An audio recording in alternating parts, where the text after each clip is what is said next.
현지 시각으로 지난 8월 13일 영국의 파이낸셜 타임즈는 매우 충격적인 보도를 내놓았습니다. 이 문서는 2008년에서 2014년 일선 무대에 전달되기 전 러시아군 내부 발표를 위해 작성된 것으로 추정됩니다. 여기에는 나토와 러시아가 전면 충돌 시 러시아군이 미사일로 타격하려는 잠재 표적이 표시된 지도가 있습니다. 러시아 발틱 함대는 노르웨이 베르겐의 해군 기지와 독일 등 유럽 국가의 레이더 기지를 타격할 계획이며, 러시아 북해 함대는 영국 해군의 핵심 조선소가 위치한 허리나 베로 인퍼니스를 타격할 계획이라는 것이 밝혀졌는데요. 흑해 함대는 전쟁이 시작되자마자 불가리아와 튀르키예 등 동유럽 인근의 나토 회원국을 공격한다는 계획이 있었습니다. 이 지도의 목표물은 총 32곳에 달했으며, 이 전쟁에는 중국, 이란, 아제르바이잔, 북한과 같은 러시아의 동맹국들도 참전하게 될 것으로 가정했습니다. 충격적인 것은 이 중에 대한민국의 함경남도와 황해남도, 전라도 세 곳이 미사일 공격 목표로 지정되어 있었다는 것인데요. 더 충격적인 점은 이 기밀 자료 작성자들이 이 목표 지역들에 핵탄두를 사용할 시 이 점을 크게 강조하는 내용까지 있었다는 것입니다. 세계 각국에서 이런 핵전쟁 위협이 보도화되고 있는 지금 미국은 우리나라를 포함해 동맹국들을 지켜줄 수 있을 만한 핵전력을 갖추고 있을까요? 전문가는 아니지만 해당 분야의 정보를 조사 정리했습니다. 본의 아니게 틀린 부분이 있을 수 있다는 점 양해해 주시면 감사하겠습니다. 스웨덴의 스톡홀름 국제평화연구소 시프리에서는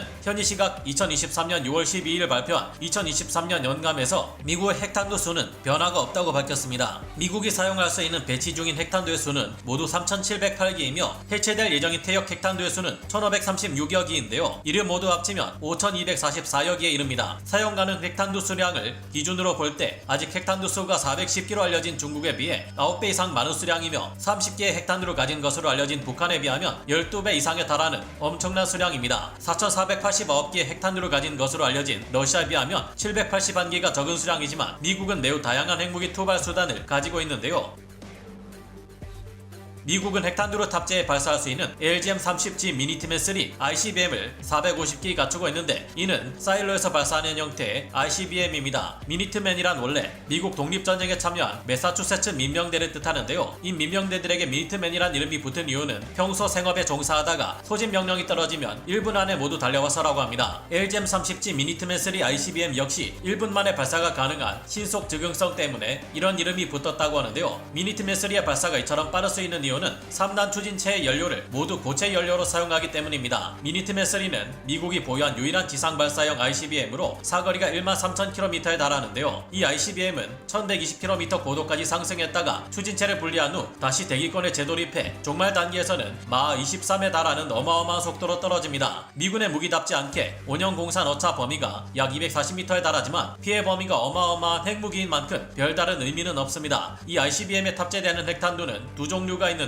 W78 핵탄두는 335에서 350kton에 달하는 위력을 가지고 있으며, W87 핵탄두의 경우 300에서 475kton에 달하는 위력을 가지고 있습니다. 과거 히로시마 원폭의 위력이 15kton에 불과했다는 점을 감안하면 그보다 31.6배 강력한 핵탄두를 미사일 한 발당 3개씩 투발하는 셈인데요. 보잉이 제작한 미니트맨3 ICBM은 최초의 다탄두 각계 목표 설정 재돌입 비행체 MIRV 기술이 적용되어 최대 3개 W78 핵탄두를 실을 수 있기 때문입니다. 다만 핵무기를 제한하는 스타트2 조약에 의해 각각의 미사일이 현재는 하나의 핵탄두만을 장전하고 있습니다. 이를 터뜨리는 방식은 공중폭발 방식과 지표폭발 방식 두 가지가 있습니다. 지표폭발의 경우 위력이 땅에 의해 감소되지만 크레이터를 형성해 공군기지 활주로 같은 목표물을 쉽게 파괴할 수 있으며, 적의 탄도미사일 사일로나 미사일 발사 차량 테일 등의 강화된 지하 목표물을 타격할 수 있다는 장점이 있는데요. 공중폭발 방식의 경우 위력의 감소 없이 가지고 있는 에너지 그대로를 전달할 수 있다는 장점이 있습니다. 이 미사일은 2016년 2월 말 북한의 4차 핵개발에 대한 경고성 의미로 시험 발사되었고, 2017년 4월 27일 북한의 핵도발에 대한 경고성 의미로 다시 시험 발사된 무기인데요. 북한이 핵을 포기하지 않으면 언제든지 미니트맨3 ICBM 선제 핵공격의 대상에서 벗어날 수 없으며, 우리나라 핵무기나 기타 대량 살상 무기를 사용할 경우 즉시 평양과 주요 근거지 곳곳에 미니트맨3 ICBM을 발사하겠다는 의미의 경고였습니다. 하지만 현대 핵무기들 중 가장 무서운 수단은 다름 아닌 탐지가 어려운 수중의 전략 원잠에서 발사하는 SLBM인데요. 미국은 14척의 오하이오급 전략 원잠에 각각 24개의 트라이던트2 D5 SLBM을 탑재하고 있으며, 이 수량을 모두 합치면 336기에 달합니다. UGM-143 트라이던트2 SLBM은 475kton 위력의 핵탄두를 한 발당 12개씩 탑재하고 있는 무시무시한 MIRV 핵미사일인데요. 이 때문에 한 발의 트라이던트2 SLBM이 적국을 향할 경우 12개 주요 핵심 전략 목표물들을 한꺼번에 파괴할 수 수 있습니다. 이건 역시 뉴 스타트 조약 때문에 현재는 한 발의 트라이던트2 SLBM이 8개의 핵탄두를 싣고 있으며 이 미사일 자체도 한 척당 4발만 싣고 있습니다. 이 SLBM의 사거리는 무려 12,000km 이상에 달하기에 미국은 이 SLBM을 사용해 태평양과 대서양은 물론 미 본토 연안에서도 얼마든지 러시아와 중국을 핵으로 공격할 수 있습니다. 이 SLBM 역시 고체 연료를 사용하는 3단 추진체를 가지고 있기에 언제든 1분 안에 발사하는 것이 가능한데요. 종말 단계에서 속도는 마하 24에 달할 만큼 빠르며 천문 관성항법으로 유도됩니다. 이 SLBM을 발사하는 오하이오급 전략 원잠은 수중에서 25노트 이상의 빠른 속도로 자망하는 것이 가능하며 대략 90일 정도를 해저에서 발사 대기 상태로 머무르다가 명령이 떨어지면 상승해 SLBM을 발사하게 됩니다. 이 잠수함은 수중 배수량이 18,750톤에 달하는 거대한 전략 원잠으로 세계에서 두 번째로 거대한 잠수함입니다. 세계 최강의 공군을 보유하고 있으며 전쟁에서 항상 제공권을 장악하는 미군답게 공중 전력을 통해 핵무기를 투발할 수 있는 막강한 능력을 가지고 있는데요. 미 공군의 B-52H 전략 폭격기 76대는 특히 미국의 신무기인 극초음속 미사일 AGM-183 에로우를 투발하는 주요 플랫폼으로 활약할 전망입니다. 미국의 경우 극초음속 미사일에 핵탄두를 장착하려는 움직임은 나타나지 않고 있지만 중국과 러시아가 극초음속 무기에 핵탄두를 탑재할 것을 염두에 두고 여러 종류의 극초음속 미사일을 개발 중이기에 미국 역시 상황에 따라 극초음속 미사일에 핵탄두를 장착해 요격할 수 없는 무기로 활용할 가능성이 높다고 생각되는데요. 미국이 개발 중인 극초음속 미사일은 지상에서 발사되는 LRHW 다크이글과 HACM 극초음속 순항 미사일 그리고 B-52H 전략 폭격기를 통해 투발할 예정인 AGM-183 에로우가 있습니다. 그 중에서도 이 AGM-183 에로우는 매우 치명적인 공중발사 공대지 극초음속 미사일로 통상적인 공중발사 탄도미사일보다 훨씬 무서운 무기인데요. 미 국방부는 지난 2023년 3월 30일 에로우의 6차 시험 발사가 실패한 이후 이 프로그램을 취소한다고 공식적으로 발표했습니다. 하지만 이 발표가 아무래도 거짓 위장인 것 아니냐 하는 의심이 들게 할 만한 일이 계속 반복되고 있습니다. 그 이후인 10월 12일에 제차 에로우의 시험 발사가 실시되었고 올해 2월 27일에도 괌에서 극초음속 무기 친숙화 훈련을 목적으로 B-52H 전략 폭격기에 에로우 미사일이 탑재된 채 전개된 것이 확인된 바 있습니다. 그리고 현지 시각 9월 26일 미 국방부는 AGM-183 에로우를 개발한 록히드 마틴과 1,344만 7,746달러에 수정된 계약을 체결했습니다. 이로써 록히드 마틴이 미 국방부로 받은 에로우의 총 개발 예산은 13억 1927만 400달러가 되었는데요. 록히드 마틴은 이 계약에 따라 플로리다주 올랜도에서 내년인 2025년 8월 31일까지 의뢰받은 에로우의 개발 작업을 계속할 예정입니다. 이 미사일은 중고고도에서 B-50H와 같은 항공기에서 발사된 후 급상승의 탄두를 분리, 표적을 향해 활강하면서 탄도미사일처럼 마하 20에 달하는 속도까지 가속하게 됩니다. 글라이더 형태의 탄두는 적의 요격 미사일들을 피해 목표물을 정확히 타격하는 회피 기동까지 수행합니다. 그렇기에 현존하는 그 어떤 방공 시스템으로도 요격이 불가능할 것으로 알려져 있는데요. 이 때문에 중국은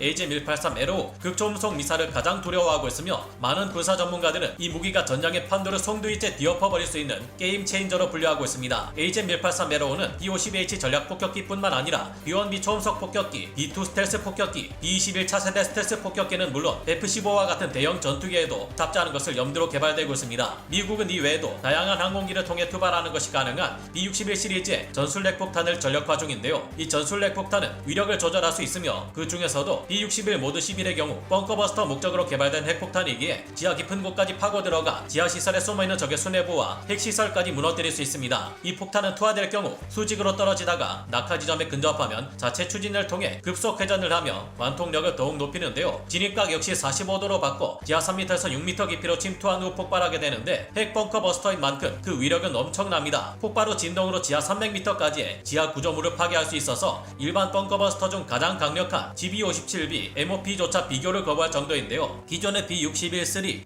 4, 7, 10 전술핵 폭탄은 100m 정도의 원형 공산 오차를 발생시켜 정확도가 비교적 떨어지는 편이었지만 이를 더욱 개량한 B-61 모드 12는 원형 공산 오차가 30m급으로 개선될 예정이라 더욱 정밀한 타격이 가능해지는데요. 이 B-61 모드 12는 F-35 스텔스 전투기 내부 무장창에도 탑재될 계획이기 때문에 중국과 러시아, 북한이나 이란으로서는 더욱 무서운 무기가 될 전망입니다. 이 핵폭탄은 기존의 B-61 전술핵 폭탄에 첨단 레이더와 GPS를 장착하고 안전 및 보안 기능을 추가한 것입니다. 이 핵폭탄은 400에서 500개가 생산될 예정이며 모드 11처럼 핵벙커 버스터로 활용될 수 있는 것으로 알려져 있는데요. 미국은 기존의 B-61-7을 대체하기 위해 신형 전술핵 폭탄인 B-61-13까지 개발하고 있는 중입니다. B-61 시리즈 전술핵 폭탄의 수량을 모두 합치면 최대 4,305개에 이르게 될 전망인데요. 이 전술핵 폭탄은 무게가 320kg밖에 되지 않기에 F-15, F-16, F-18 EF 같은 전투기, 스텔스 전투기인 F-22 및 F-35 등 다양한 항공기에서 투발할 수 있습니다. 미국은 90여 척의 이지스 전투함들과 공격 원잠 60여 척, 11척의 항공모함과 수천 대의 전투기에도 핵무기를 장착해 공격할 수 있는데요. 투발할 수 있는 형태의 핵무기 역시 순항미사일, 정밀 유도폭탄, 자유낙하폭탄, 탄도미사일, 공중발사 탄도미사일, SLBM 등 매우 다양한 형식으로 발사할 수 있습니다. 다만 이 무기들이 점차 노후화되고 있고 러시아나 중국에 비해 시험 발사 횟수도 제한되며 현대화가 부족해